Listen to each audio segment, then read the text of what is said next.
যে পুরা বেলারে তার নাতি চলছিল যে দাদা আসো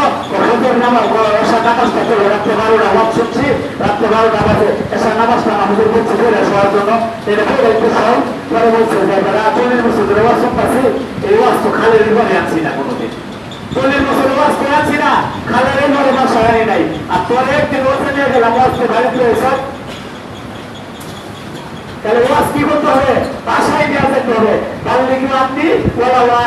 যেটুকু আপনি শুনছেন যেটুকু আপনি বুঝছেন এইটুকু কি করতে হবে আপনার স্ত্রী সন্তানের উপরে কি করতে হবে আপনাকে কি করতে হবে প্রচার করতে হবে সম্প্রচার করতে হবে তাহলে যে প্রতিষ্ঠিত হবে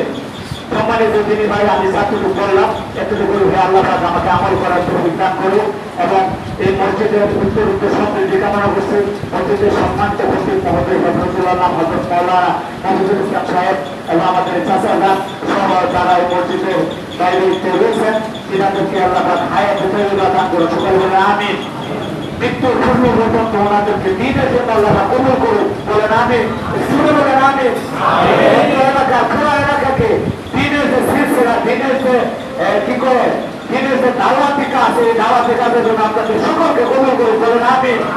মসজিদে 5 ওয়াক্ত নামাজে সকলে নামাজ পড়বেন ইনশাআল্লাহ সকলে বলেন আমি নামাজ 5 ওয়াক্ত পড়বেন ইনশাআল্লাহ এটা যে ফজর এই আজকের যে জুমার নামাজ এটা যেরকম রোজায় 5 ওয়াক্ত নামাজ 17 রাকাত ফরজ নামাজ সেটাকে রোজায় 1 ওয়াক্ত নামাজ ছাড়ে দিলে 2,88,000 আপনাকে জাহান্নামে থাকতে হবে এটা মানে যদি মানেন তাহলে সকলে ইনশাআল্লাহ আজ থেকে 5 ওয়াক্ত নামাজ পড়তে পড়বো ইনশাআল্লাহ একটু হাত তুলে দেখাতে তো সবাই বলবো ইনশাআল্লাহ বলে ইনশাআল্লাহ বলবো নারে তাকবীর আল্লাহু আকবার আল্লাহু আকবার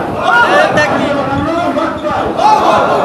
হাযা ওয়া আখিরু দাওয়ানা আলহামদুলিল্লাহি রাব্বিল আলামিন আসসালামু আলাইকুম ওয়া রাহমাতুল্লাহি ওয়া বারাকাতুহু।